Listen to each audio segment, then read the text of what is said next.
In the automotive world, where every car tends to be bigger and more luxurious, things can easily go in the wrong way. Instead, cars usually become over-designed, overcomplicated, and most importantly, overpriced. Buying a new car is more expensive than ever, even if you're looking for a super mini. And with all that in mind, the all-new 2024 Suzuki Swift looks like a big refreshment, even though it looks pretty similar to its predecessor. So, how much has it really changed? That's the answer we're looking for in today's video. New platform, familiar design.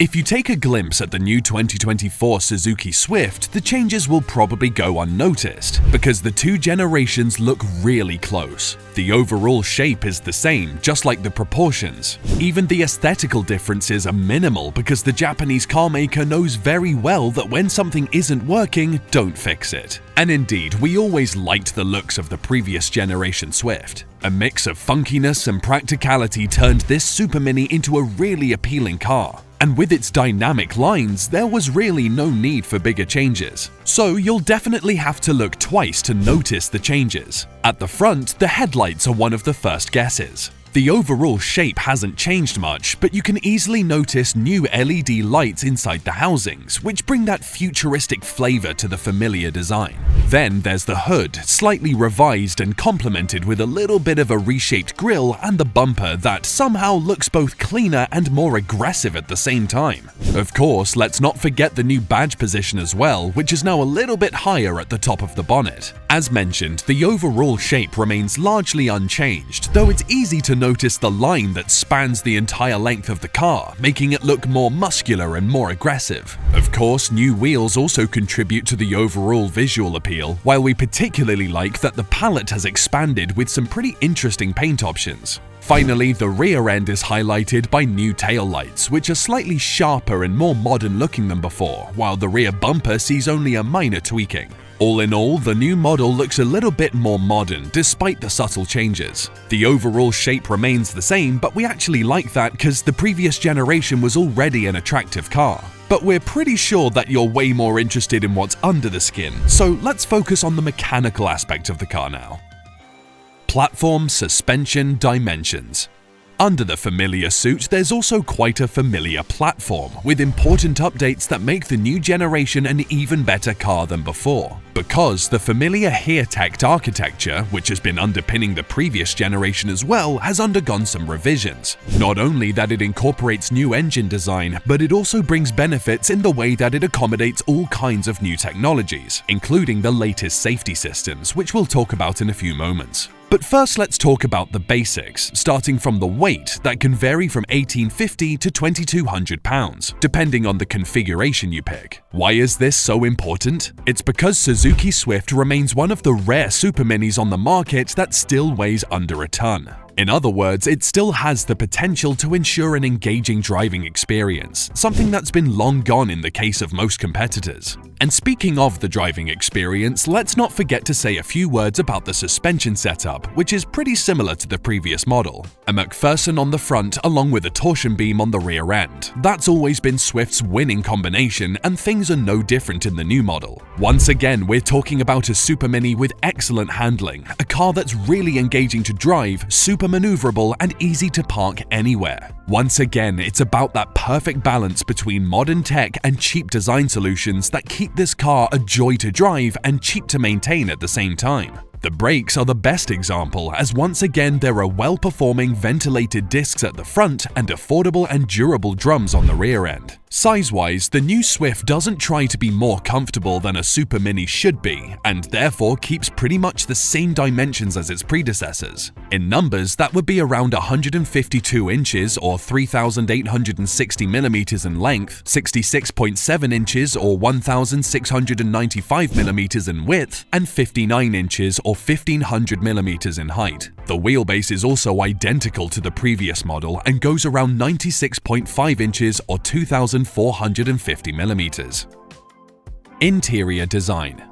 This may be the area with the biggest changes of all. We already mentioned that the exterior only brought subtle changes. With the cabin design, revisions are much more notable. Younger generations will notice the new infotainment screen first, as it's bigger and no longer integrated into the dashboard. Instead, it sits at the top of the dash and looks way better than before. Not only that, it also operates quicker, with more functions and more connectivity features, including modern-day essentials like wireless Apple CarPlay and Android Auto. The new infotainment screen is definitely a nice improvement over the previous one, but we're not sure if we could say the same for the instrument cluster, which has lost that massive speedometer and rev counter and looks a little bit duller in this aspect. It's not bad, but we miss the old one. But that's a matter of taste after all. What's an obvious improvement is the overall build quality. Everything seems to fit well together in the new Swift, while the new mix of color combinations brings an additional dose of dynamics. All in all, there's a lot to like about the new cabin design, even though there'll always be those critics who aren't happy with the selection of materials. Well, guess what? A Super Mini with this price tag doesn't need soft-touch materials. Scratchy plastic works perfectly fine, especially if we consider that Suzuki's low-end materials have always been durable and resistant to all kinds of exploitation. What are your thoughts on some car makers trying to make their Super Minis look luxurious? Do you think car makers should rather focus on another aspect of the car design in this segment and try to keep small cars affordable? We'd like to hear your thoughts on this, so make sure to write in the comments. And of course, don't forget to subscribe and hit the bell button because many more car reviews are coming.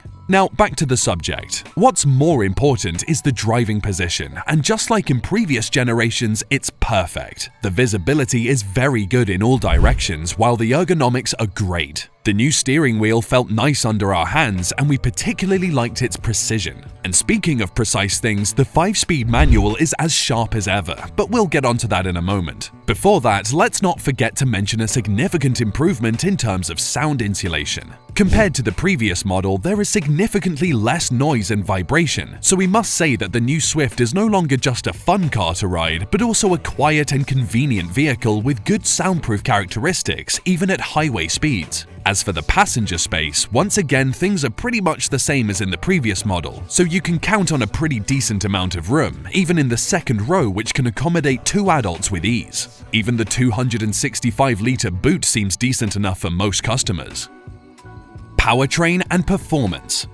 Finally, a few words about new things, namely the new generation of Swift brings a completely new powertrain. The company developed a completely new generation of a 1.2-litre 3-cylinder engine which, despite the similar max output, actually offers better low-end torque and higher efficiency than the previous engine. The max output is rated at around 82 horsepower, which isn't much, but if we take the aforementioned curb weight that's way under 1 ton into account, it's pretty obvious that this is more than an adequate max output for a vehicle like this. Of course, 12 seconds to 60 miles an hour won't blow you away, but short gears and a smooth and precise 5-speed gearbox make this small hatchback a real joy to drive around town. The base engine is quite efficient, but those who look for something even better can opt for a mild hybrid version. That model uses the same 3-cylinder engine but utilizes a 12-volt hybrid setup that keeps the max output at the same level but should have a positive impact on fuel economy and overall performance.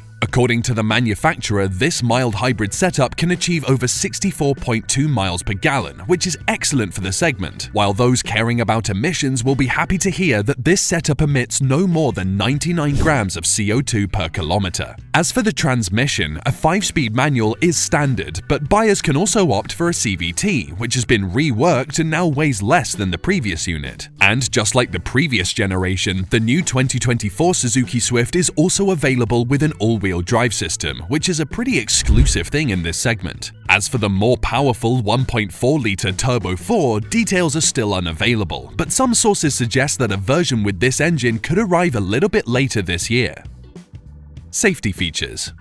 Among notable updates that came with the new generation, we should also mention new safety systems. This Super Mini is now equipped notably better than before, with goodies like additional parking sensors at the front, an electronic park brake, a driver monitoring system, and the upgraded dual-sensor brake support too, which now has a better detection range for bicycles and motorcycles.